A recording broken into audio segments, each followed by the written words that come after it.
I have all these young guys up here. Nobody can help me out, but that's all right, ladies. We got this.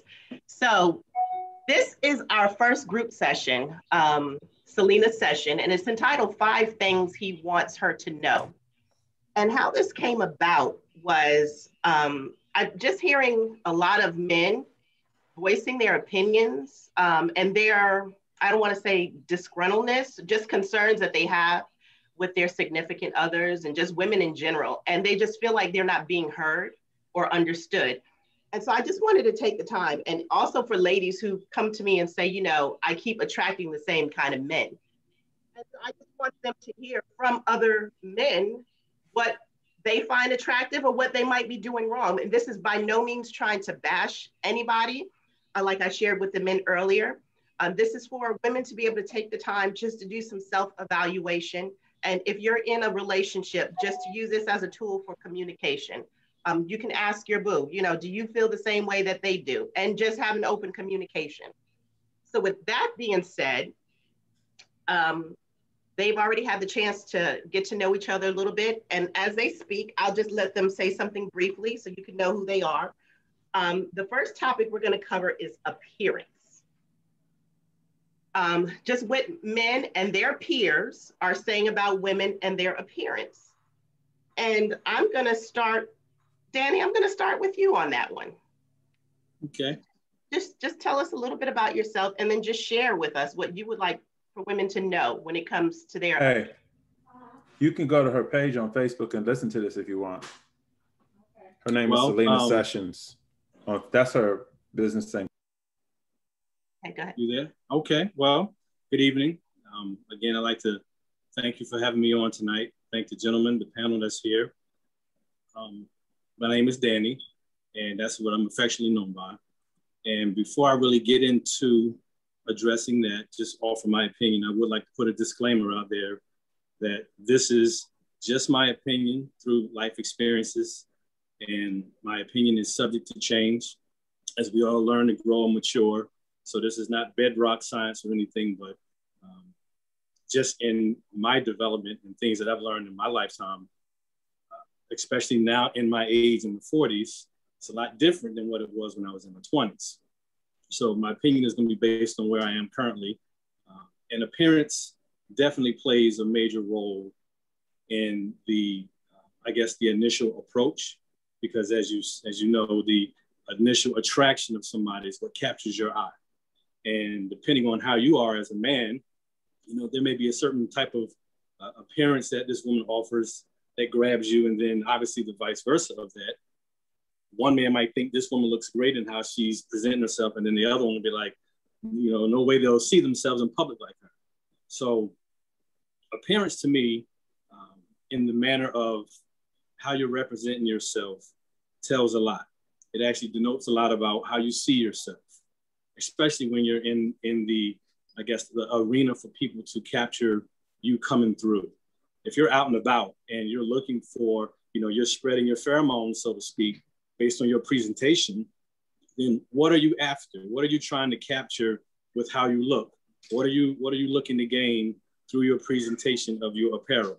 And in my opinion, for me, if I was out and about and say I'm scouting, I currently would be interested more in the classier look, you know, an appeal that raises my, I guess I would say suspicion or my interest of hidden disclosures. If everything is just so revealing, you done took the mystery away.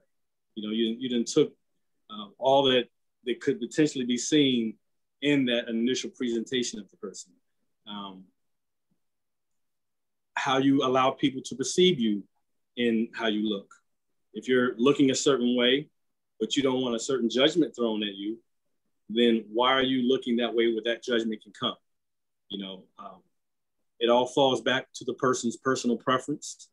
And again, with me, if it was a matter of me having to go out and date in the dating scenery now, I would prefer something more that piques my interest in your presentation. Okay. So I noticed you said classy, and then I saw Basir, you know, nodding his head, because Basir, you're how old? I'm 24. 24. Okay. So some women may say, well, of course he's saying, you know, Danny's saying that because he's, you know, 40 plus.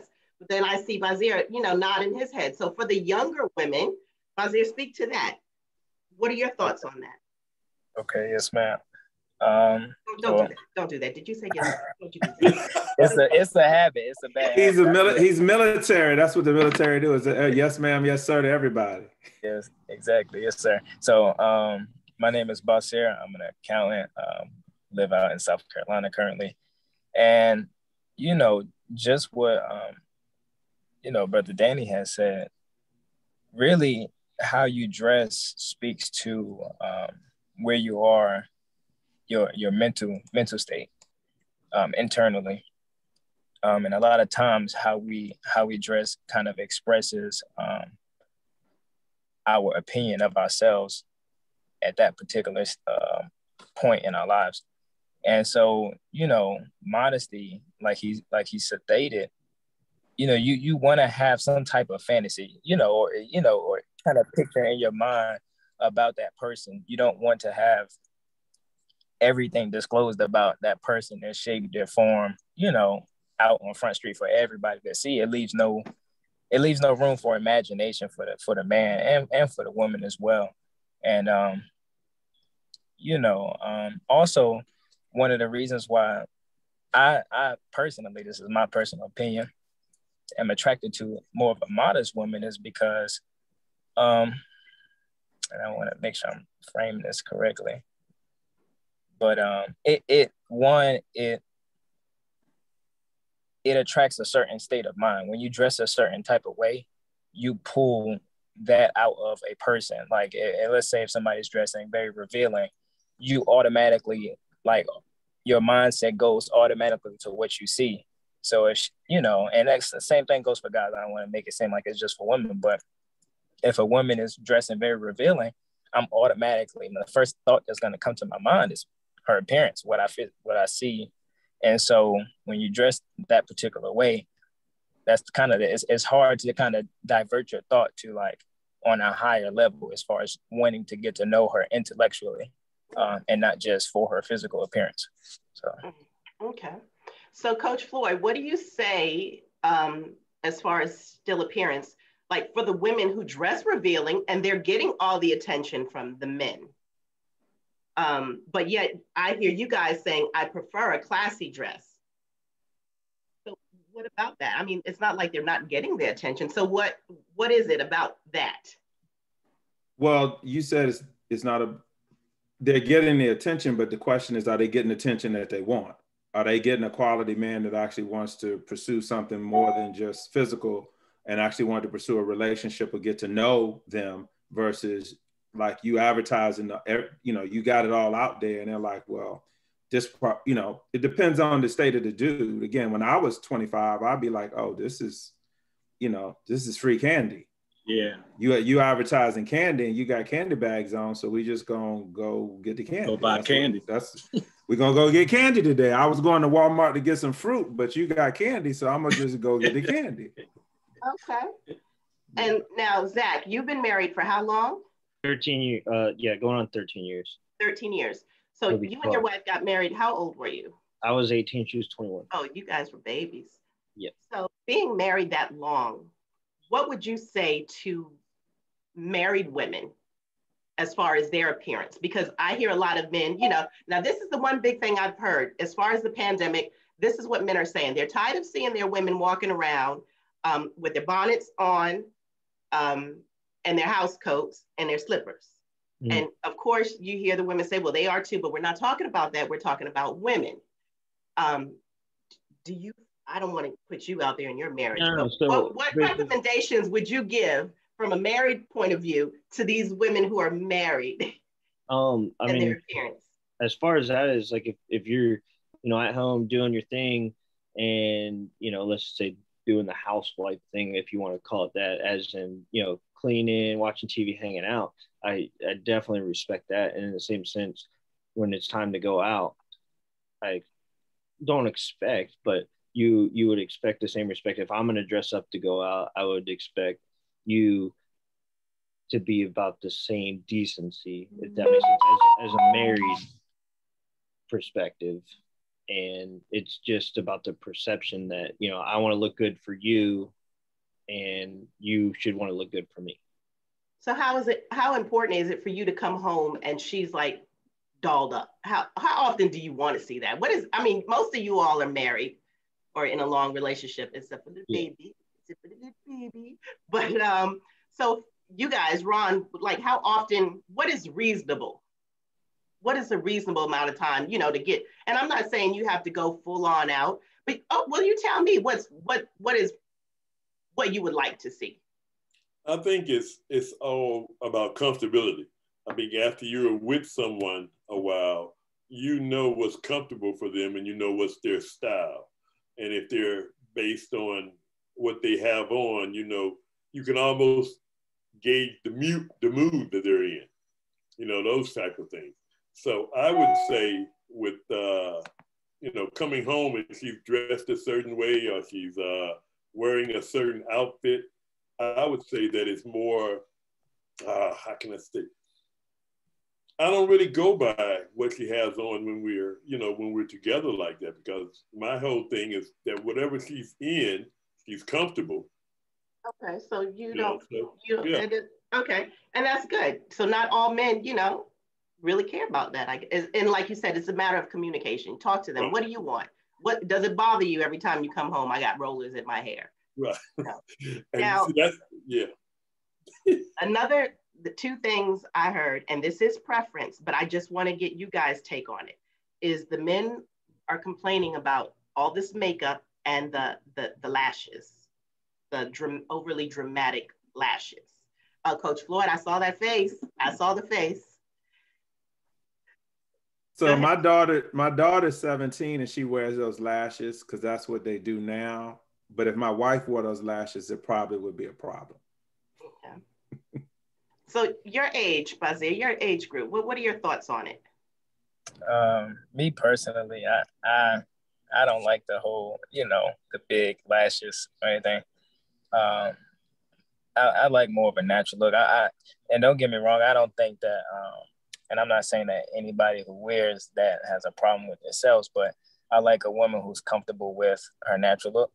Mm-hmm. That's just my particular preference. I just think if you have to add all of that on, then, you know,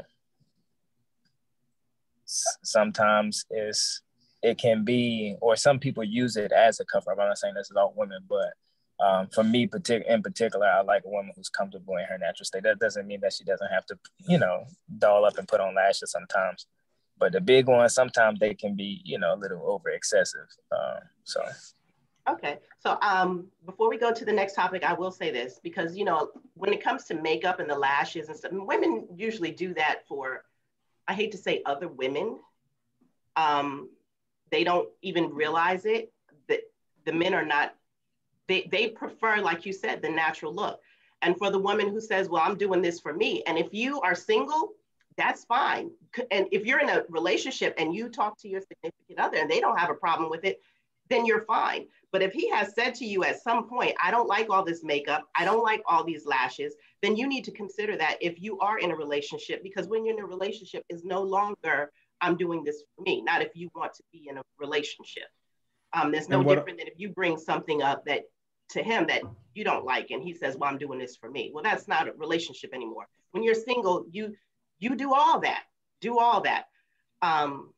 But one of the things I'd like to say, Selena, sorry to cut in. I know. If you're doing that and you're attracting the type of man that you want, keep at it. But if you're doing that and you're not attracting the type of man you want, you might want to consider making an adjustment.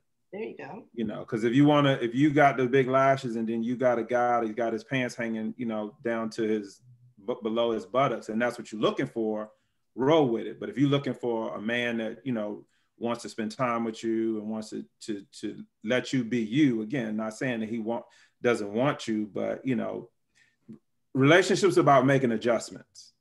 That's all it really is. Everybody has to make adjustments until you kind of get your fit, and everybody knows that if they stay in their role, we can live happily ever after. Okay. I like to add to that real quick. Also, in my opinion, I think it's a matter of if you're in the relationship, and let's just say she want to spice things up, I would question it more if all of a sudden it became like your new normal. Like if we've been together and we got history together, and I know that's not your new thing, and all of a sudden it's starting to just, you looking like you have these fans on every day, every week. I want to know, what is it that's sparking you? Because I'm all about, I love to, the spice up thing, the spontaneity of things, especially if you inquire whether or not I like it. If you're giving me the benefit of the doubt and asking me whether or not, honey, what you think about these eyelashes? I'm gonna give you my honest opinion, and all those eyelashes aren't unattractive. Some of them actually do enhance that stimulation. So I'm cool with that if you're engaging me. But if I see it's turning into something that you didn't even inquire to me about, and you're now starting to make this your new normal, that's reflecting some deficiency on my part. Why are you seeking this type of attention now all of a sudden? Can we, I like your lashes, but you're wearing them a lot now. You didn't do that for many years now. What's going on? So spice it up if you're in agreement, but be mindful, All right. So the second topic, attitude. Mr. Zack, when it comes to women's attitude, now I will say this, I wanted to make sure I had a diverse, race thing going on. But I lost one of my white guys. That's okay, he'll be back next part. But I don't see some of the same things, some of the same complaints with white women as I do that the brothers have as far as the Black women are concerned. And their thing is with Black women now with being loud and boisterous. And I don't want to use the word ratchet, but they're just, I'm hearing complaints that they're just exuding a lot of masculine energy.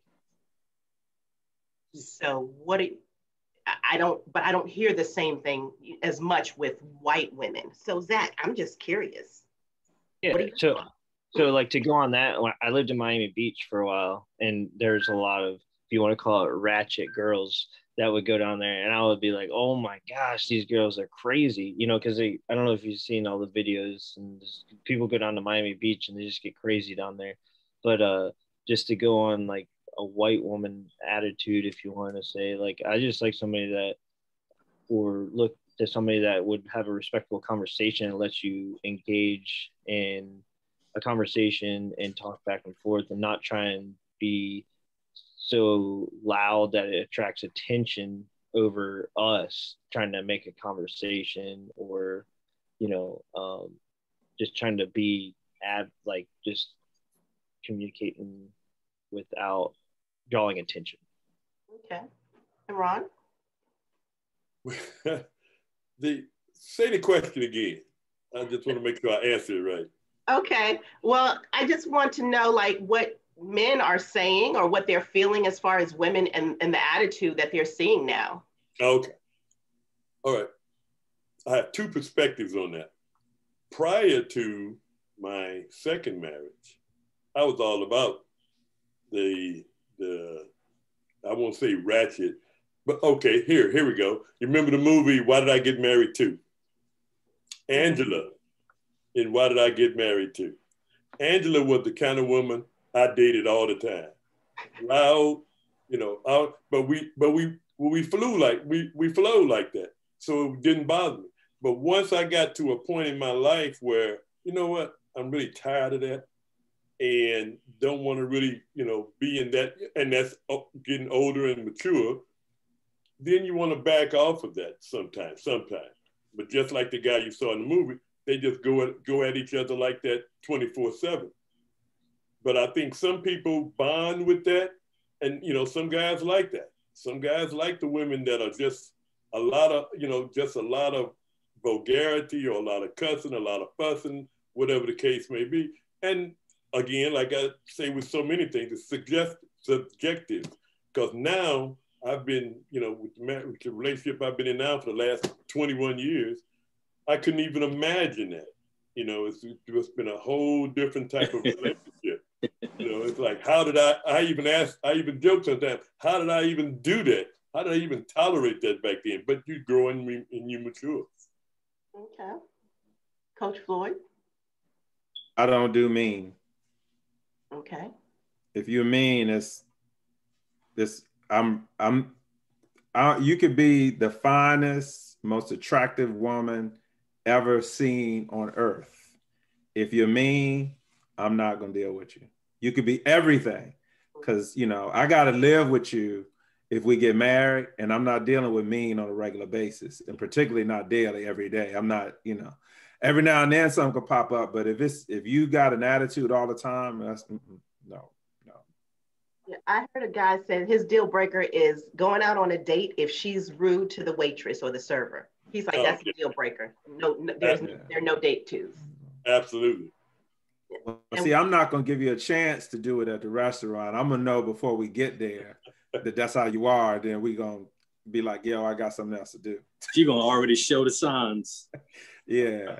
When she get that phone call and start going off, I'll be like, hey, something came up. I'm not going to be able to make it. Right.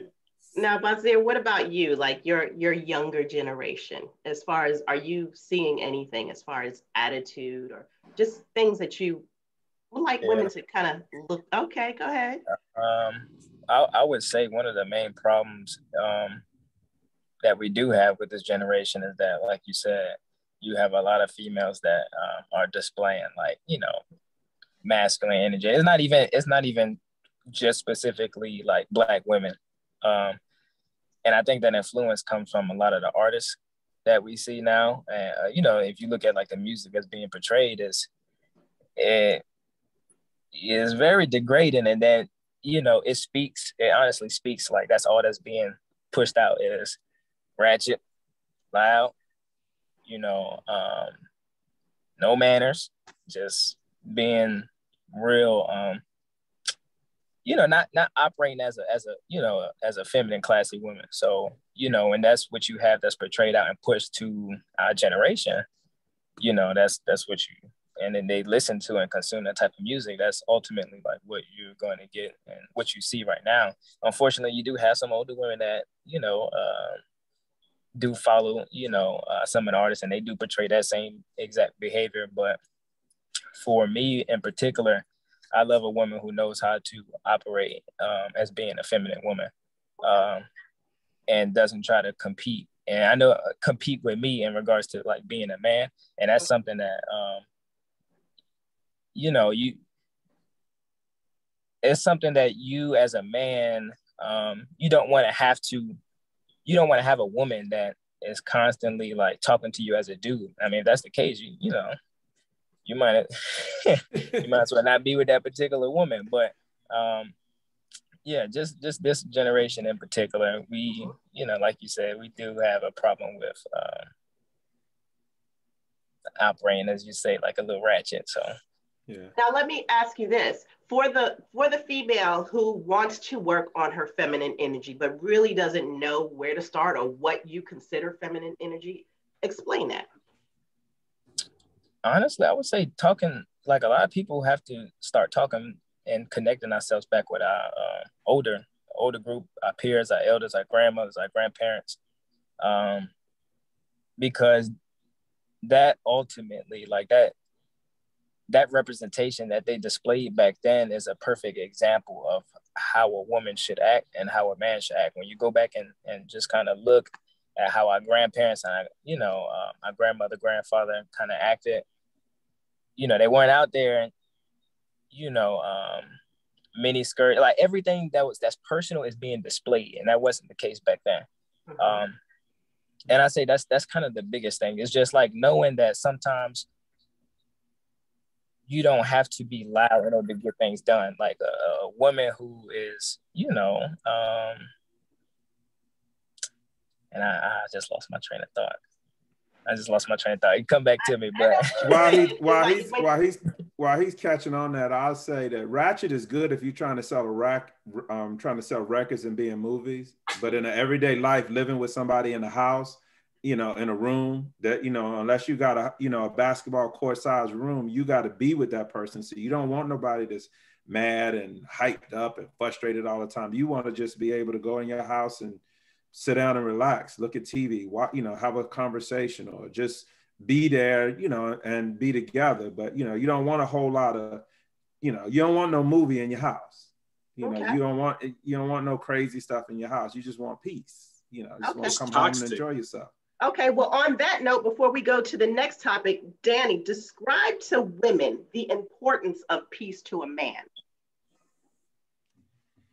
Well, it's very important because as we come home to digress. And you would hope that home was the place that you can do that. Mm-hmm. You know, depending on what you are as an individual, man, whatever you do in your corporate world or your lifestyle, ultimately you hope to come home so that you can just take all that off and come to your woman and allow her to be, and I say allow, it should be automatic.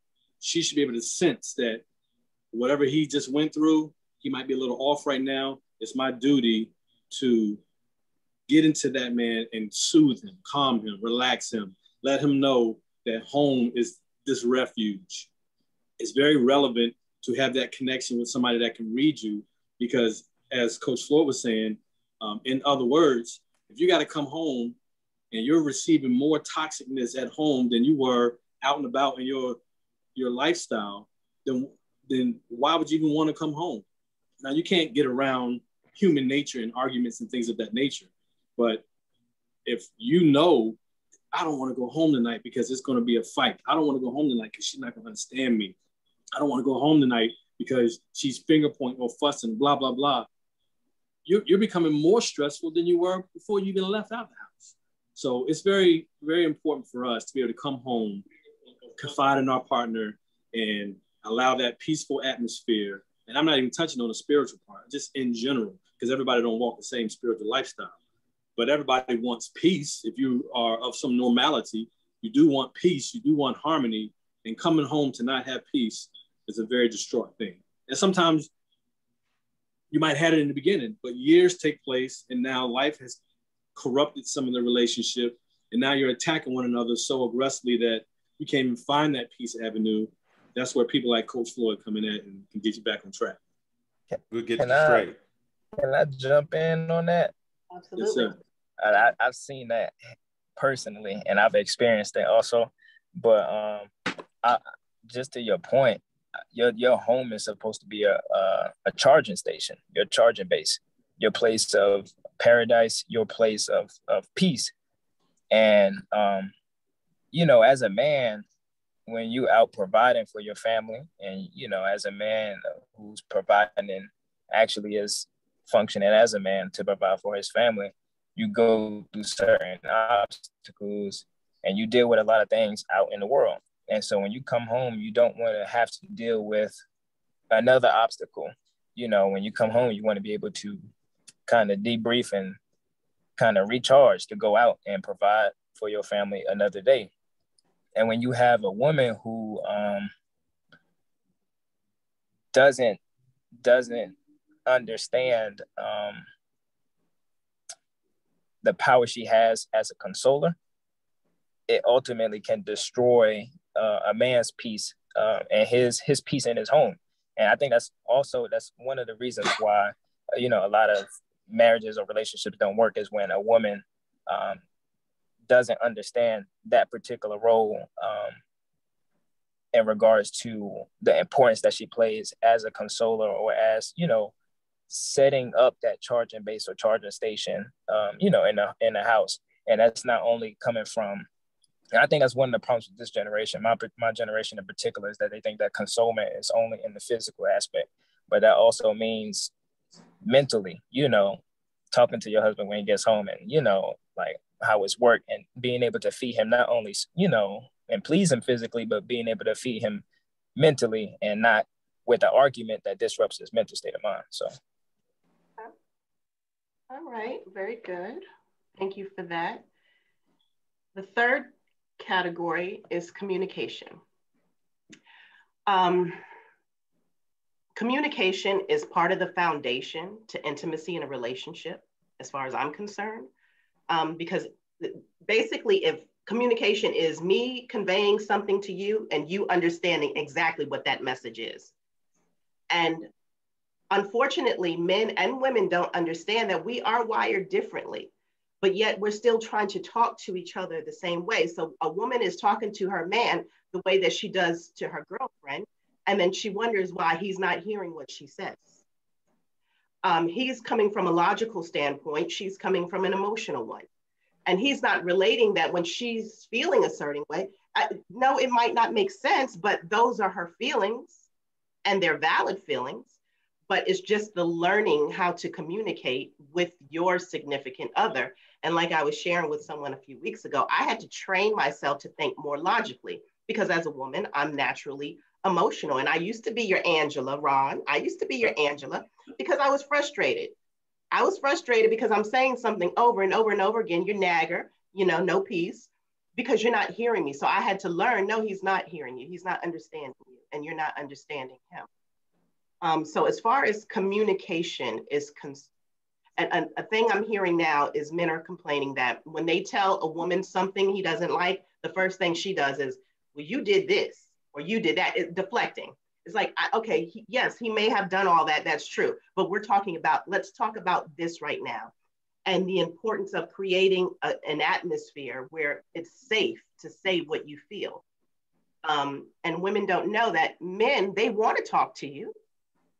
But sometimes you've made it known that it's not safe for him. Either you throw it back up in his face or he hears you talking about it to his friends, your family, your mama, your sisters. And so he's guarded himself. And it's not that he did, like I said, it's not that he doesn't want to, it's just that you have made it known that it's not safe for him to do that. And so with that, Brother Ron, I think you've been married the longest. I don't know.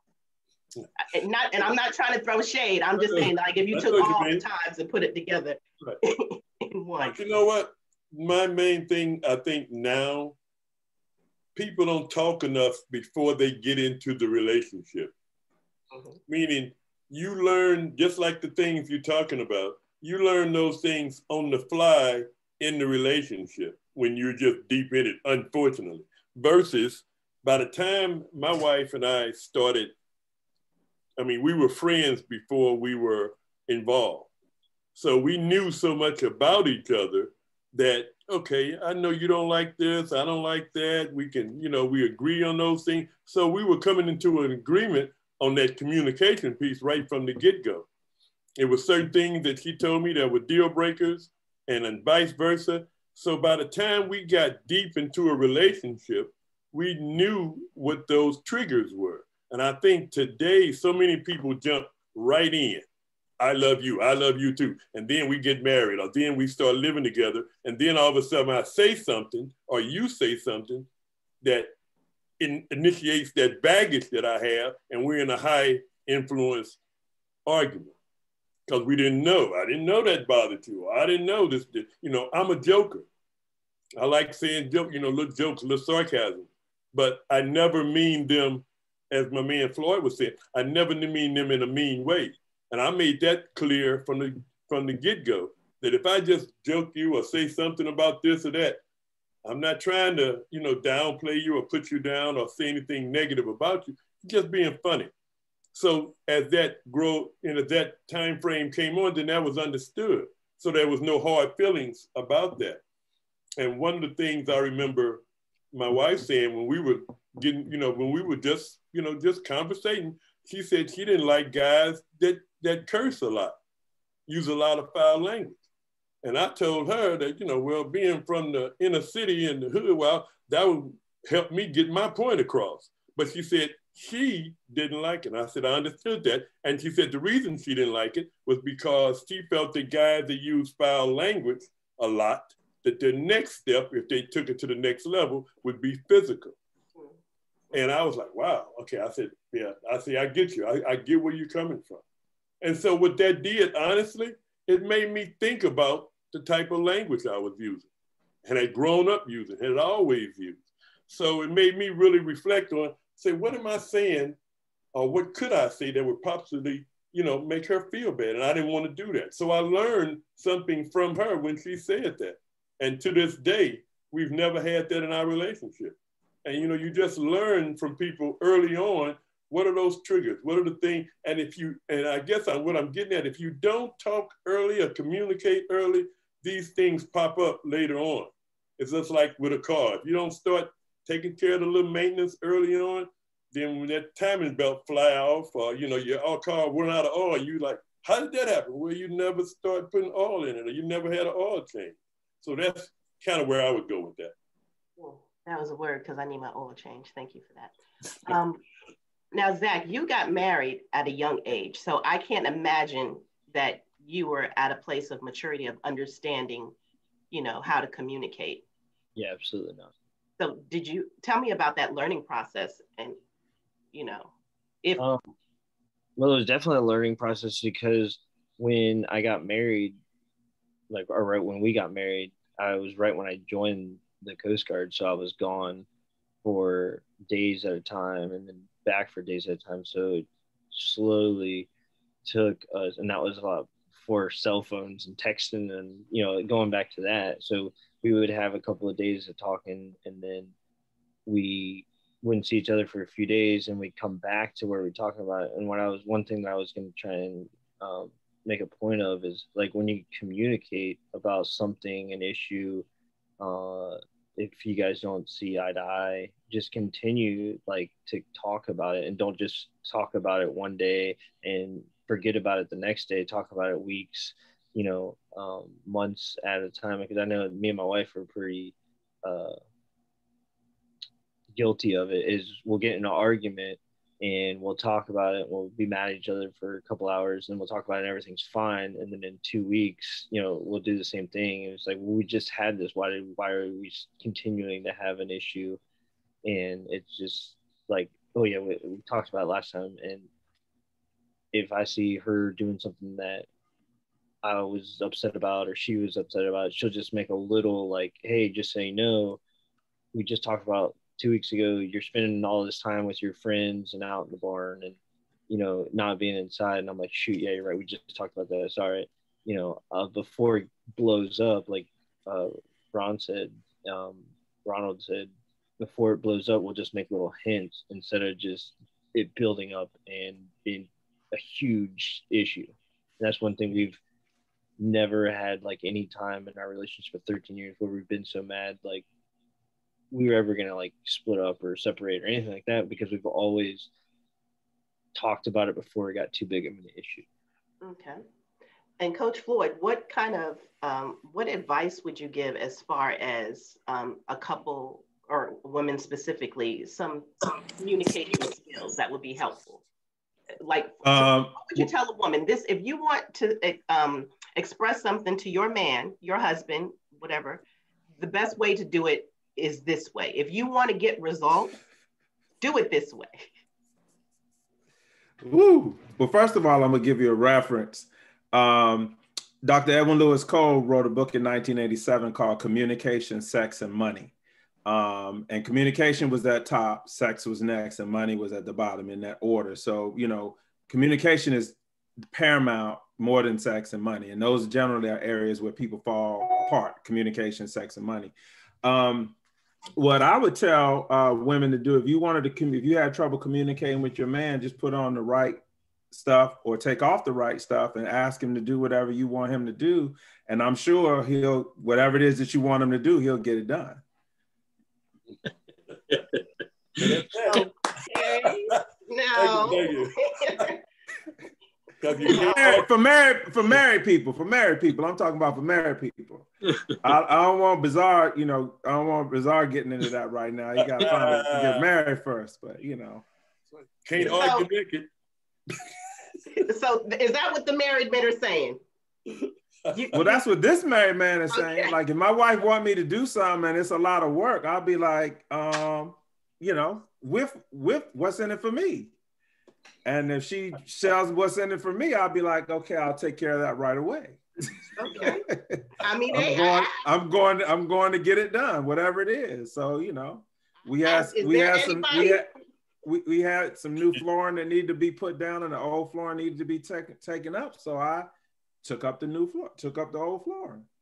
Okay. Now, okay. So would anybody like to add or take away from that? Not saying it's wrong, because that's his answer. Well, there's a lot of power in your Okay. partner. Okay. And we men, goes back to that peace thing. If we're in a situation where a lot of stuff is disgruntled, but all of a sudden you with the power know how to just shut us up and make that change sometimes instantly, in the regard of how Coach Floyd is saying, it's an ingredient that might be relevant for the relationship. Again, you're talking about a partner that you've dedicated yourself with, you committed yourself with. So why not figure out the things to do that's outside of your normality to capture that fly? And if y'all are in a full-blown blast off, and next thing you know, something go flying off, I guarantee you that man's thought gonna change, because it's a benefit to both of y'all. It's a relevant benefit to both of you. We're not talking fly-by-night relationships. We're talking about constant remedies to help find the next ingredient to make this thing last, as we say, till death do you part. It's a constant process. So whatever creativeness takes place, excuse me, just in case my daughter interrupts this session. You got to get out, honey. My 5-year-old is trying to learn, but I understand what Coach Floyd is saying, and I definitely understand the principal core in his what he's trying to convey. It's very, very important that the women understand that they are powerful. They do have that ability to shift and shape a lot within a relationship. Even though we think we got it all going on, they can change us just like that, just by their mindset change. Okay. So I agree with you.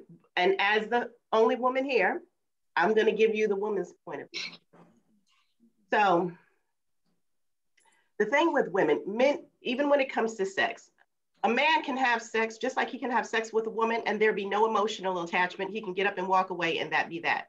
But women can do that if they're getting paid for it or if they have a really strong ulterior motive. Now, if we're in a relationship, a woman's desire is to feel safe and to feel secure and to feel emotionally protected. So if I'm saying to you, I would like this done, and you flat out ignored it until I bring sex out, we have a problem. We have a problem, okay? And I'm just being honest. And this is the same thing with, like, women want to have soft, non-sexual touches. Every time you touch me, I don't want to think, oh, now we got to go do something. I want you to be able to touch me and know that, okay, it makes me feel safe. Just like in a marriage, Basir, yes, sir. Sex makes a man feel honored and respected. So a woman shouldn't use sex as a tool. Now, yes, we are influential beings, but we have power that sometimes when a woman gets upset that a man didn't do anything, I'm like, how long have y'all been together? You haven't learned how to finesse that man yet. You need to, take some time to get to know him and what moves and motivates him. And it's not always sex, but I see what you're saying. If you are in an emotional, healthy place in your relationship, then yeah, there's nothing wrong with that. But if we have emotional issues or we having communication issues, a woman is not going to want to take her clothes off to get you to cut the grass or to hang up her television. Definitely. Agreed. But, But my wife likes foot rubs also. So, all I got to do is just, when we sitting on the couch, she don't really watch sports, but if I give her a foot rub, she'll watch the basketball game. Not that I can't watch it by myself, but she'll enjoy it more because she's getting a foot rub. She won't care about what's going on the game. She'll probably be doing something on her phone, just getting a foot rub, not caring to score the game. But, all couples will work together for what works well for them. But both people want to stay happy, it's easy to do as long as both people put that effort in to stay happy. But the interesting thing in what you said, Selena, and the same thing with Floyd, what he said earlier, is it can be, a woman can come up to you when you say whatever, y'all had some disagreements, but a woman can approach you and say, you still mad at me, baby? And do certain things, and you're like, okay, no, okay. But if a man do the same thing, it's yes, I am. Okay. For days. But it's funny how that flows like that, because we just, we wired different. We're like, okay, yeah, I ain't mad no more. I can go. So I don't like to be unhappy. So nothing can go for days. Nothing. Yeah. I mean, I try to, if I'm wrong, I write the apology, say what I need to say, do the report, do whatever. And I'm trying to, that's now in the past, let's go forward. I don't want to be mad, and I don't want anybody to be mad at me. So, you know, I do as best I can not to frustrate, irritate, or anything like that. But it happens though. But you know, one other thing, Selena, while we're on this communication, talk. As long as we're talking all the time about whatever, then it never becomes a thing that when she says that ultimate word, the ultimate 3 words, and a man hates to hear, we need to talk. I don't want to hear that. If we're constantly in good communication, it'll never come to that term. That right there, right? You don't never have to need to talk. Right, that is exactly right. It'll just be a flow. It'll just okay, but what a part of your struggle is that very reality, the capability of how to talk on the same levels. You know, a lot of, you know, back to the title of this session, what we want the women to know. Sometimes the woman don't know how to elaborate enough intellectually to engage in that kind of conversation that will stimulate that whole mindset. Everybody didn't learn the proper communication skills or how to even discern how to engage that conversation. It becomes very uncomfortable. So what if you're in a position where you want to say, honey, let's talk, and whatever your topic is, there's so many defense mechanisms that's popping up that you can't even penetrate where you need to go because they don't know how to even handle the maturity of that conversation. That makes it a lot more complicated. One of the things that go ahead, Basir. Oh, okay. I was gonna say the important thing, and that's something I dealt with as well. I would say the most important thing is establishing the foundation and the environment that where you're able to communicate certain topics that are difficult if they struggle with communication. I was with somebody who didn't necessarily know how to communicate effectively, and it came from an abusive relationship where communicating effectively led to, you know, either some mental abuse or even sometimes physical. So it's like having to reestablish a safe environment to where, like, okay, if you feel like you have an issue with something, this is the environment, a safe environment where, you know, you can say whatever is on your mind, and we can go from there, and it be a judgmental kind of communication, and just really hearing each other's opinions and point of view, and not communicating to win an argument or win your partner over, but communicating to understand their perspective and point of view. Arguments for me and my wife are few and far between. And then when I feel like it's getting heated, I just stop talking for a minute. Wait till she gets done, and I say, what do I need to do so we can go back to the way we were before this happened? And whatever that's what I do. Because I'm not going back and forth. I don't want to go back and forth. I didn't sign up for marriage to be arguing all the time.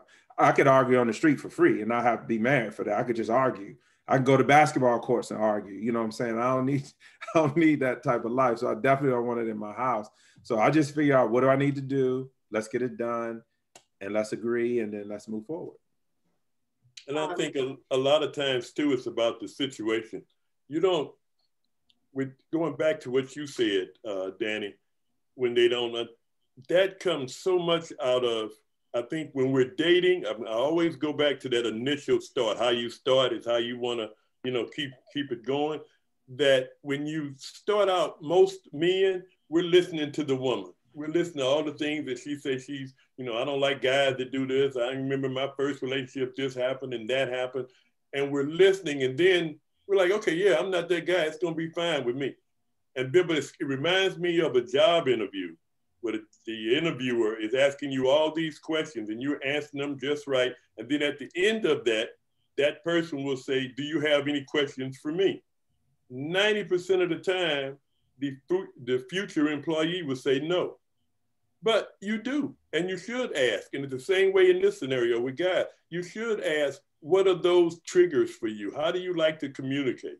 You know, do you like it when, you know, you like to talk at dinner, you like to talk, you know, in the morning, you like to talk in the evening? How, what things happen to you that just might trigger something? I just want to know. And taking that to what Floyd just said about the arguments, and this is going to sound crazy, but rare, however you want to put it, but the years that my wife and I have been together, we have never had what you could technically call an argument. Have we disagreed on things? Yes. Yes. But have we have a flat out argument like, arguments are normally defined? No, never have. There's never been a time I've raised my voice. I've never cursed her. I've never called her out of my name, and vice versa. And you can have those conversations. Long as you realize it's not her or it's not you, it's the situation that's bothersome, whatever it is, whether it's what we're doing or what we want to do or somewhere we're going or somewhere we don't want to go. That's the problem. It's not the other person 90% of the time. It's just how you take it to them. Because when you use them never words and always words, then those are triggers. Now, Danny, to your point or to your question, it's never too late to learn how to communicate, because I did not know how to communicate. Like I was said earlier, I'm getting a little bit of feedback. Like I said earlier, I yelled. It's never too late to learn how to communicate, because I did not know how to communicate. Like I was earlier. Somebody have it on too. Okay, so I would encourage women and men. There's nothing wrong with seeing a counselor, a coach, or a therapist, or whatever it is. Anybody who can come in as a third party to help you see a different perspective, and not only that, help to teach you how to communicate.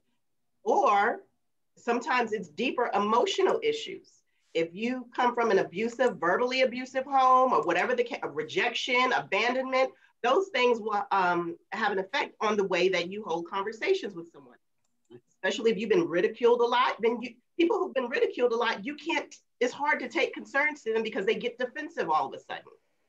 And so a lot of times there's a healing process that needs to take place, both men and women. Right.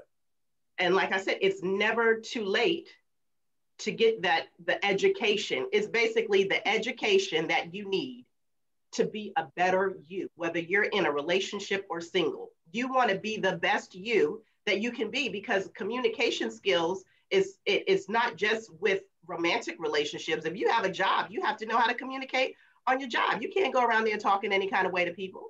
And if your manager gives you constructive criticism, you have to know how to take that without getting defensive and putting it off on somebody else. So it's more than that. It's never too late to learn. We're always learning. As long as you're living, you're learning something. Absolutely, that's true. Okay. And I just want to cap that by going to Ron's comment ultimately. And again, I defer to the older gentlemen who've definitely been through it and still learning, as you said, but have history. The key is literally learning how to get to know your partner before you allow infatuation and lust to drown it all out. If you don't take that time to date, to court, to see what type of parents they have, what type, do they have children, all these elements, if you just jump head first into infatuation, even jumping into allowing yourself to, let's say, you're drowned in that lustful arena and you move in together and all, you're going to learn a whole lot about that person very quick, and probably can guarantee you that the relationship won't last. So learning that partner, learning how to know, are they even compatible enough for you to, everybody's not in the same, if you're communicating one way and you're communicating this way, it doesn't mean your communication is wrong, but are we anywhere near these zones that our communication is meshing together? You might not never see me eye to eye. That doesn't make you wrong. It's just, are we apples and apples together? But getting to know the person is definitely a crucial aspect to a long-term relationship. So we're going to start. This is good conversation and I'm enjoying it. I hope people are learning something from it or gaining something. So we're going to go into the fourth topic, which is career finance. And our Mr. Finance person, Mr. Basir, share with us as far as when it comes to career and finances and women. And I say that because, like I said, women's desire in a relationship or need in a relationship is security. So yes, we do want that man who is financially secure, where he is able. Not saying you have to take care of me, but I just need to know that you are able. And so for some, like I said, with all this masculine energy and this competition thing, for some reason, women think that them having, making 6 figures, 7 figures, or whatever the case may be, is as impressive to men as it is women. Does that make sense? It does. So share with us, Basir, from the financial or career point of view, just what you want women to know when it comes to career and finances. I would say, that's something I've seen a lot. I would say one that Brother Ronald made the point is that you need to communicate, and even communicate again when it comes to finances and financial standpoint, especially when it comes to somebody that you intend to date. You want to know where somebody is financially, and people are like, oh, that's not a topic that y'all need to talk about, right? Early, but no, it is. Like, you need to know where that person is in regards to debt, where that person is, like, do they spend a lot of money? What's their spending habits, especially if you intend to marry that person, because what you don't want to do is thrown off guard when you decide to take the next step and you find out that person, maybe they have a whole bunch of debt. Maybe that person has a terrible spending habit. Maybe that person's, they're bad with money. Maybe that person doesn't have money at all and you just need to work with them. But that's certain things that you need to discuss early on. That way, you have a mindset already, like, okay, this is where we are at and this is where we need to go. That way it's not like, okay, nope, I found this out. I'm not willing to, all of a sudden, I don't want to be in a relationship with you anymore.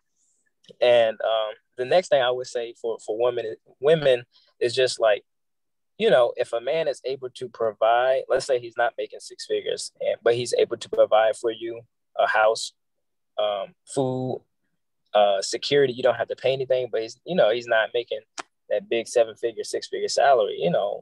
I would say don't feel like you have to degrade a man because of his occupation or his income at that particular time. Sometimes you have to work with your particular spouse until he's able to get to that point. So that's it. I let the older gentleman kind of input from there. So Zach, you got married at a young age, and I'm not saying money is an issue, but I know a lot of times when couples get married young, money is an issue. And before I say that, I want to say this. So there are three tests I encourage people to take when it comes to relationships. One is your love language test. You need to know your love language and your spouse's love language. A lot of times that will solve a lot of problems, especially if you're feeling unloved or the love is not being communicated correctly. Find out what both of your love language is. Another one is your temperament. What is your temperament? What is their temperament? I'm very direct with my communication, but just because I'm direct with my communication doesn't mean I should force that on you, because I know a lot of people who like giving details. But that's when I say, if you want to tell me something, is this something I need to know? If so, I need you to get right to the point. But if you just want to share a story, then at least I can mentally prepare myself. And the third one is your money personality. Just like we have love languages, we have money languages as well. So what money means to you may not mean the same thing to me. And so it's causing a problem, because I'm saying that, we need to save. But because you're a spender, and there is money in the account, you feel like, well, I did save, but I want to spend. And it's not that they are poor stewards, that's their money language. So you need to know your love language, your temperament, and your money language. With that, Zach, go ahead. Basically, we were talking about, let me go back to where the original question, what was it, just about like finances and yeah, career. So like in your marriage, by you getting married young, Yeah, so I was really young when we got married, and it was hard. It's been hard for my wife because we move every 3 years to really keep like a steady job or go to school to finish her degree and stuff like that. She's always encouraged me to, advance in my career rather than saying, oh, we can't move or I got to stay here because I can finish my degree or finish doing this, or I don't want to switch jobs or anything like that. And that, I mean, as far as my career, that's pretty respectable for her to let me take my career on 100%. And at the same point, like I want her to have the same opportunities that I do.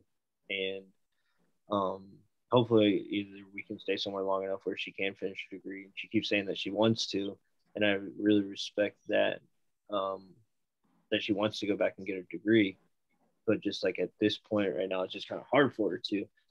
But she does want to, which I think is very commendable, rather than just, at 35 years old saying, I'll just keep being, she's an LPN and always having a goal to do better than what she's doing, or whoever, just have a goal to always better yourself, to make more money. And going back to like money wise, we're like going back to communications is always key to everything.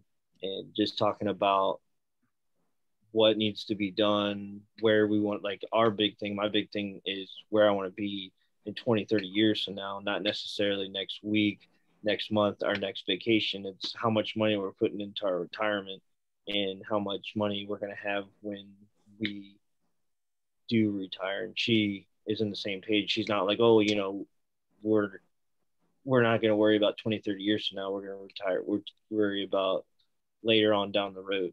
And that's big for me. It's not like I'm trying to use all of our money now to impress her to go on these vacations and go do all these elaborate things just so we can be like all like the Joneses and, show it off on Facebook or Instagram and stuff like that. It's, for us, it's long-term and doing what's going to be best for us in the long term. Okay. Can I add to that really briefly? Absolutely. Also communicating financial goals is something that's should be talked about, prior to you guys moving in. What's your short-term financial goals? What's your long-term financial goals? Because ultimately, if you're not on the same page financially,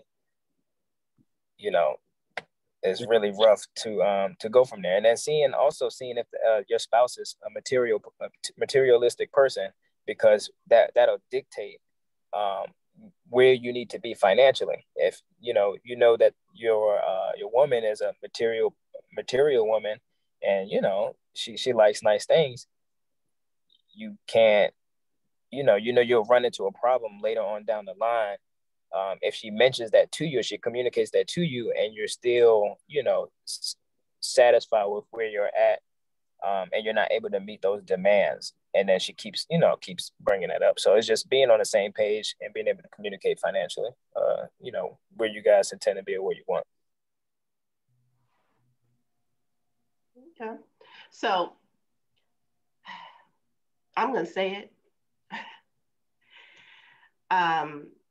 Because you kind of mentioned it, Zach, like you said, it's the whole, your faux lifestyle for Instagram. Mm-hmm. This whole lifestyle that you have created for the world to see, for social media to see, your relationship, you and your boo. And so it's like this whole competition thing, and women wanting to be impressive, and because, okay, for instance, like with flowers, a lot of women, I don't want to say a lot of women because there are a lot of women who do like flowers, but some women, they don't particularly care for the flowers as much as you sending flowers to the job for everybody to see. Well, now with the pandemic, a lot of people are working remotely. Well, who's going to see it? But your neighbors, so what, you going to go outside and yell real loud, look, the flower guy is here. So, so now they have to put it on Facebook. And you know how some people try to do it real slick. They act like they're posting something else so that you can see it in the background. And it's just a matter of just what do you want to tell women as far as, like you said, trying to keep up with the Joneses or just not being satisfied with where you are financially? And you know what, I want to ask this. You know what, Scott said, I want to ask this from a man's point of view. If you wanted to propose to a woman and you were not in a financial situation to get her a really nice ring,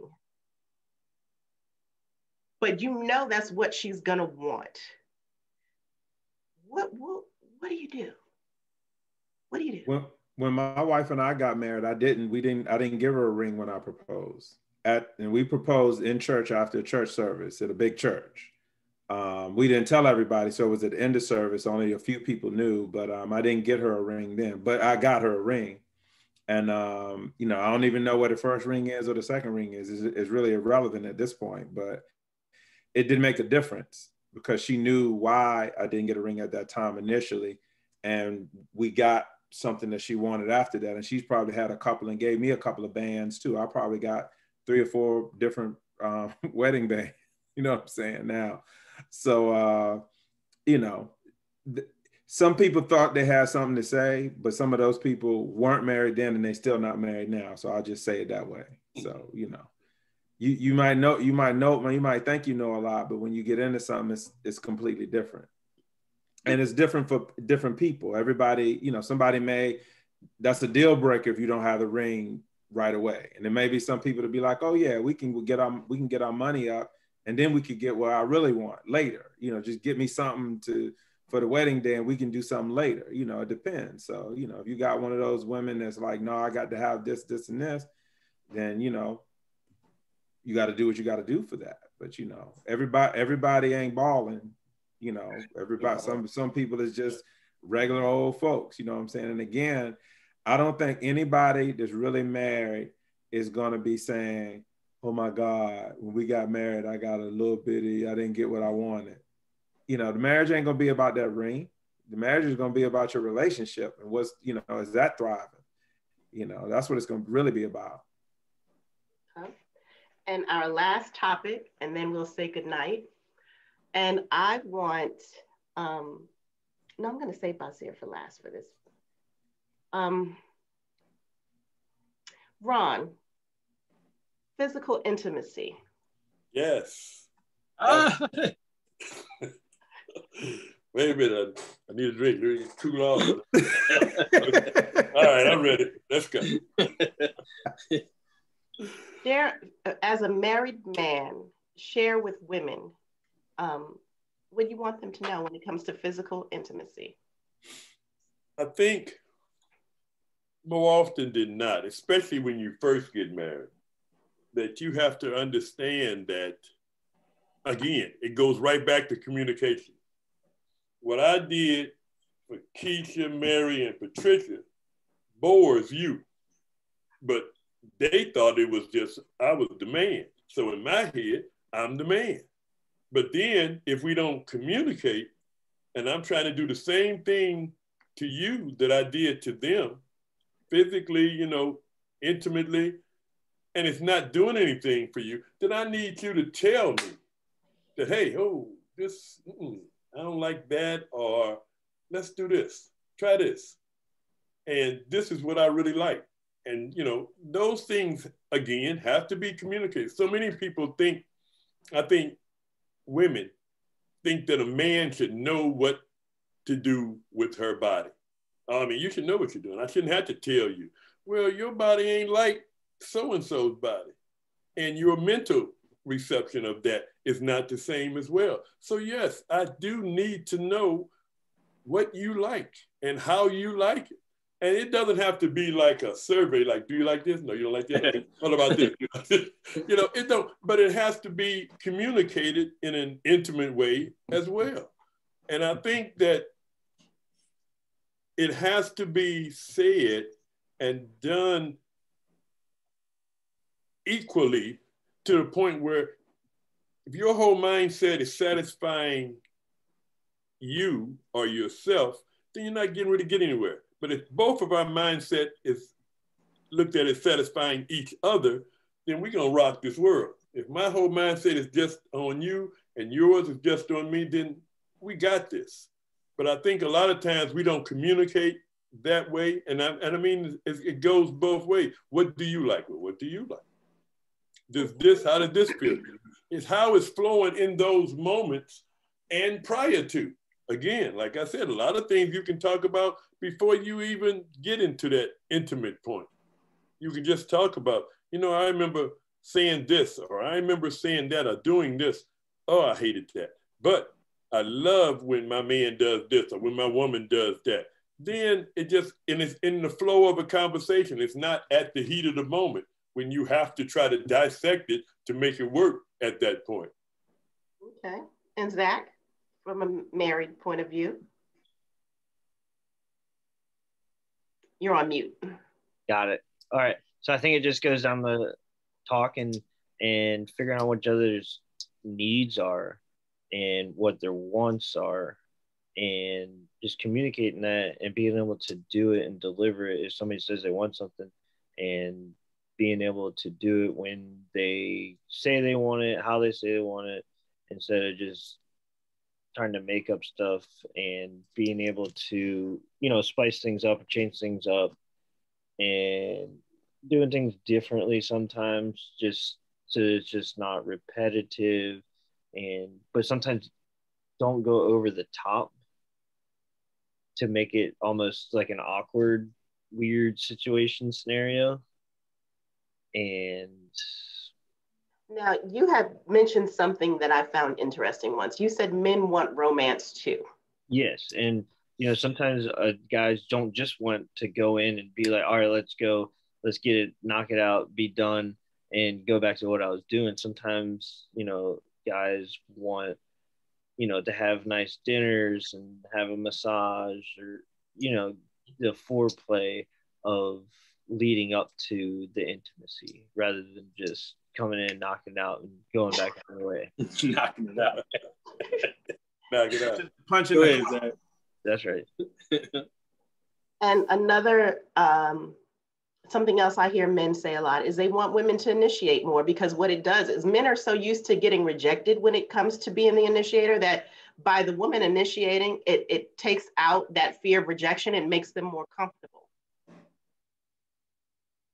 I would like to add to that. First, piggybacking on the panel, Ron, thank you for your wisdom, because you hit on an awful lot of where it really is about. And as we all know, sex is a language. It's a language that everybody isn't comfortable with. Sometimes this is a discovery language that you learn, and from that discovery, you figure out how to convey during another aspect of when to convey it. It's not always just an easy upfront thing to do to say, hey, you like it this way, you know, but again, each person is different. But I think personally, as you learn to know your partner and know what you're capable of communicating about and engaging in, as married individuals, again, you fall back on the till death do you part. So if you knew going into marriage that this was going to be the singular person that you was going to share your entire life with, then why haven't you allowed yourself to release a lot of the restrictions that you may still bring to the table for whatever reason with your husband or with your wife? You know, the communication that you needed to learn how to know one another is the same communication you need to learn how to be intimate with one another, whether it's through physical contact relation or whether it's through discernment, which is a very vital aspect of it, learning how to discern, you know, the body language. If I'm making love to you and I'm not reading your body language and I'm just all about me, then you're going to learn real quick that it ain't going to be all about you. She's going to shut you down, because now you're invading a place that you didn't allow her to trust you, whatever that may be. So the core aspect of what I think the bottom line to all of this is learning how to really learn your partner, engage in that communication aspect of it, trust one another. Ron hit it on the head. If I'm about pleasing you and that's my singular goal, and you're about pleasing me, then how are we not getting pleased collectively as a union? And then when we're all done, we can fall out, sleep, wake up, figure out round 2, 3, whatever. You're in communication or come back next week. It might not be no more days of round 2, 3. You might need to come back next week. You know, bottom line is, you know your partner. She respects you. She trusts you. You don't degrade her. If she's out of shape, you're not knocking that down. You're not busting up her to feel insecure now. And now she, you know, you're complaining you're not getting something done, but you look at her a certain way when she get nude and you make her feel unsafe, unsecure. What you expect to get? You got to build up your partner to let them know, I don't care what you look like. I married you. I got to have you for the rest of my life. If we don't like how we look, let's go to the gym together. Let's work on these aspects together. Let's figure out how to make our sexual appetite, which is very relevant. I don't care what nobody say, it's very relevant in a relationship till you die or till you can't go no more. Even if it's a rubbing on your bald head, that's sex. It don't have to be intercourse. Yes, it can be your touch. It could be your attention. It could be the fact that you initiated this sex to me that gave me my security. It ain't always about intercourse or that orgasm. I just need your embrace. I just need to know that you called me and said, hey, how was your day? You just made love to me right then on the phone. You know, it ain't always about the physical. Sometimes it's about the mental projection. Okay, Coach Floyd. I agree wholeheartedly. You know, my wife, I'm sure if I called her down here, she would rather get her back rubbed, her foot rubbed, or several other things rubbed before we had sex every day. Like, she literally wants me to rub something every day. And I'll be like, honey, I'm gonna have arthritis like Fred Sanford. You know, I'm not a masseuse, but I do the best I can. But me, I don't want my back rubbed. I don't want my, you know, I want some other things, and we work it out. You know what I'm saying? So I have to do some foot rubs, and I'm saying have to. I choose to do some foot rubs, I choose to do some back rubs, and then when I want things other than a football with back rub, we work it out, and we love each other. We're together. You know, again, just sitting on the couch watching a movie that we've seen before is a good time. Just being together, looking at something. We've seen this movie 10 times, but we're looking at it again, and I might be pointing some out that I know, because she sometimes is on her phone not looking at the movie, but she's with me while I'm looking at the movie. So I know, you know, hey, you didn't see that. Let's rewind it and look at it again and say, oh, you saw that. Okay. You know, that type of thing. So, okay. But really, I think people major in relationships, they focus on sex, but sex ain't going to have you married for the rest of your life. That's going to be a part of it, but that's not going to be the foundation of your marriage. That's correct. Many other things that are going to be a foundation of your marriage, and sex is not one of them. So I'm not saying you shouldn't have sex. I'm not saying you shouldn't want to, but it's not going to carry your marriage for 20, 30, 40 years because stuff don't work 24, 30, or 40 years. Well, and Coach, I would like to say with that, Coach, just to clarify my point too, is that when I do speak of sex in that regard, I kind of incorporate the whole umbrella. Again, intercourse, as we know, as you know, older men and all that thing, as you just alluded, things ain't gonna work as it would work back in my young man days over there, our young audience. He was 25 and 26. You know, we got big gaps in between. So it was a different ball game. If a partner can learn how to cater to you and have sex with your mind, if they can learn how to knock that issue off when you come home, and now all of a sudden, hey baby, how was your day? You know, let me take your clothes, let me this. That to me is a sexual stimulation. It feeds into the foreplay, so to speak. It kind of engages to where it can take you to that next level. But as Zack said, the foreplay aspect of that is very relevant, whether it's intercourse or not. It could be just us going to bed cuddling. You know, maybe you hope something unfold, but if it don't, you still are engaging sexually through intimacy, not necessarily intercourse. Okay.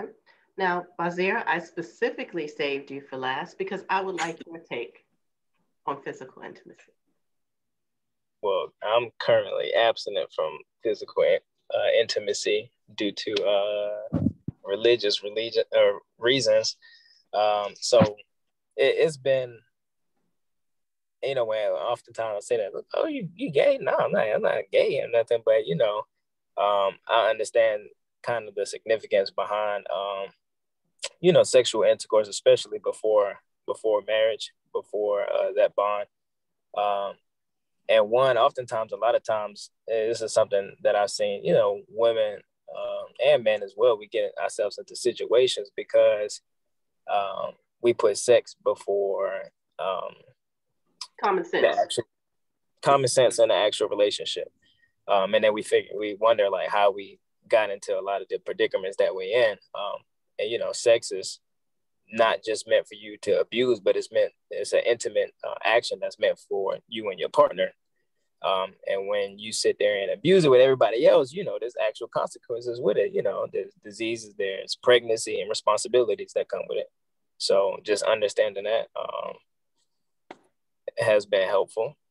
It's also a challenge. I know people are like, oh yes, he's not. It's also a challenge, but you know, especially being a young man, it's allowed me to prioritize, and then also really when you communicating and talking to women, it allows you to really get to know somebody for their intellectual side, and also like really get to dive into whether you are compatible with somebody, because oftentimes when you have sexual intercourse, you before getting to know somebody, it's just lust. Like the relationship is just lustful.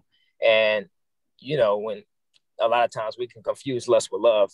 And then a couple of years later, we actually don't even know the person that we've been with for, you know, X amount of years. And you wonder like, how did I get in this predicament? So that's my step point. And I wanted Basir to share that because, like he said, when women hear that men are, I mean, of course we've been hearing it from women forever, but we've very rarely heard a man acknowledge, you know, I'm practicing abstinence. And the first thing that they think is either like he said, that they're struggling with their sexuality, or something that is not working down there, or they're just unappealing to where, you know, nobody wants to do it with them. So to have a good looking, you know, young guy like that say, no, I'm choosing this as a spiritual discipline. I wanted women to know that there are, and I'm assuming that you have friends who are like-minded. So it's not like you're a unicorn out here. No. Women to know that it's not as uncommon as what we think, as what society is trying to tell us. It's not as uncommon. And so, Basir, I want you to share with women who want the same thing for themselves. They want to practice abstinence. Sometimes they feel the pressure from men, or they feel like, you know, they're not going to be as appealing to a man because they're not going to get out here and have premarital sex. So from your standpoint, share that. Well, honestly, it just depends on what you're trying to attract. You know, if the person that you're with is, you know, they'll feel like they won't be attracted to you because of just sex, then honestly, that's not the person that you want to be with. You know, and for me, something that built the discipline was fasting, because ultimately when you're able to master like a physical need of your, like, and it's an essential need of your body when it comes to like food and water, you know, other things, your other physical urges, you're able to easily conquer that. But I would just say it's just preference. Like if the person that you're with or that you're looking for, the man that you want will respect that choice of you being abstinent. The woman that you want or that you're looking for will respect that choice. It's just about you being patient enough with yourself and with God to, you know, to wait and to have that person come to you. And then not looking in the wrong places for, you know, a man who's going to value you and your choices. Like, don't look in a club for somebody who's going to, you know, value you and your respect and your choice to be abstinent is not going. So it's just more so like using common sense and just being with somebody that's going to respect that choice, and then paying attention to what's the word I'm trying to use? Indicators, you know, of people who ultimately give you red flags, you know, because a lot of times we ignore red flags when it comes to certain situations. And you might see somebody like, oh, you abstinent? I don't know if I could do that. Okay, boom. You're already, I know that you're not most likely 9 times you're not the one for me. If that's the first thing that you think about, or if we having a conversation, or if a woman's having a conversation with a man and she's getting to know him, and the first thing he thinks about is like, oh yeah, like I noticed, like I want some sex or your shape. 9 times in 10 says he's not for you, and so my perspective. Selena, I will add too, when I came to this area in 97 because I had a son and I grew up without a dad, so I wanted to make sure I was in my son's life. So I got saved in 97. I met my wife in 98, proposed in 99, and we got married in 2000. And we didn't have sex until our marriage, until, November 18th, 2000, when we got married. So, and that's not the life that I lived prior to getting saved. I lived a completely different life where, sex was like getting a bag of chips at Wawa, you know what I'm saying? It was just, that's how it was. But for those years, because I wanted to live a life differently, I made that commitment that I wasn't, the next time I have sex, it was going to be when I'm married, and it will be to my wife. It will not be with just some woman that I'm with right now randomly, because that's what it was previously. And anybody that's doing that should know that, if you tell the truth, just looking at yourself in the mirror, there's no real gratification in that over time. And all you're doing is basically, putting a bunch of wallpaper glue on some stuff and sticking other people's stuff to you. And you're going to have to try to shed all of that. And you probably won't even be ready for a man, or won't be ready for a woman, because you got all of this stuff stuck to you by, doing all of that sexual stuff, and it doesn't do anything but harm you. And it actually puts you further away from getting close to somebody and being really intimate, because you're just literally, harming yourself. I know it may feel good, but in the end, it's harm. So Ron, from a mature standpoint, experience, ministerial standpoint, what would you say to the woman or man who, they've already done it, it's too late to take it back. It's already been done. And it's like, so where do you go from here?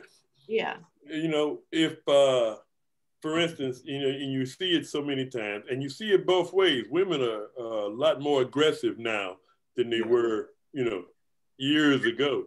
So you see it both ways of using somebody else's body for your own gratification. And you have to, again, if you're not, and I just can't help harping on that. If you're not communicating what your desires or wants are initially, then just like, perfect example, my wife, she was like, I'm not into just having casual sex. If this is not going somewhere, we may as well end this now. And I was like my man Floyd just said, see, I was used to, okay, if this work, it work. If it don't, it don't, but we can keep doing this in the meantime. But she put standards and just said that, I'm not, this is just not, you can't just do this and it's not going anywhere. And the relationship, she was talking about the relationship, period. And I think so much, you look at our society now, even the name for sex has changed now to it's called smashing. If you're not doing this, hey, you smashing that, you smashing. I was shocked when I'm like, oh, that's what that is? That's what they're talking about? But our society dictates the changes now. And you have to be aware and cognizant of what you want in a relationship. Now, if all you want is sex with somebody, by all means, have at it. That's your choice. You know all the consequences. Just like Floyd was saying, it's a lot of things out here. Some things out here that stay with you for life until death do you part. Yes, indeed. So it's, if you want to run that Russian roulette, that's on you. But at some point, people need to where I want to, you need to man up, so to speak, since we're talking about the men perspective. You need to man up and decide, because I know guys, just like the flip side of what Nazir was saying, I know guys that lie about being with me. You just lie because you don't want to have the reputation that you ain't got nobody. Everybody else doing, I don't want to think I ain't doing that. Yeah, I'm hitting that. Don't lie. Just be like Nazir. Just, hey, it ain't happening for me. It ain't, I can't, hey, whatever the case may be. We live in a different time. And I think, like you guys were saying about social media would have you thinking you have to do doing everything or something's wrong with you. But we got to go back. I won't say go back, but we got to maintain a certain standard of lifestyle that has always been the rule of thumb. If you love someone and you care about them, then you treat them like you love them and care about them. But soon as you start dictating that it's just going to be casual this and casual that, then you, at some point, somebody's going to get hurt, and it may not necessarily be emotions. It can be physical. It can be whatever the case may be. But you don't want to really be that person to go that route at some point in your life. The earlier you learn that, like my man over here, the earlier you learn that, the better off you are. You know, some of us, like, again, I go to Florida, some of us, it take us years to learn that. I had to go through a whole marriage the first time, 12 years being divorced, and then finally go into a relationship that I said, okay, you know what? I ain't gonna be the man I've been in the past. I want to be a lot more respectable now at this point in my life.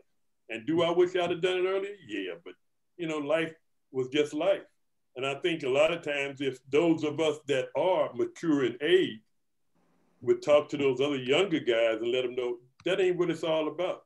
And I think we let them ride with that fact that, like, yeah, that's what everybody was doing. I was knocking them down when I was in my 20s and 30s, just like you, dog. Keep it up, you know. And that ain't all it's hyped up to be. Let's put it that way. Okay. All right. Well, would anybody like to share anything? One last thought? Anything? No? Well, I want to thank all of you all. Like I said, this was enlightening for me. I enjoyed it. I hope that each of you came away with something from somebody else. And even on Facebook, I hope that you learned something. I know we had technical difficulties at the beginning. I'm going to post this video on my YouTube page so you can go back and look at it again. This is part 1. I'm going to have a part 2 probably in a couple weeks, depending on if I have a lot of questions. I might do a quick follow-up Q&A. But part 2 is going to be things that she wants to know. And one of the questions women want to know, and don't answer this because I'm going to get my panel for that.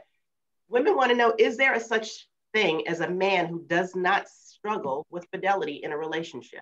Not saying all men cheat, but is there a such thing as a man that fidelity is not even an issue for him?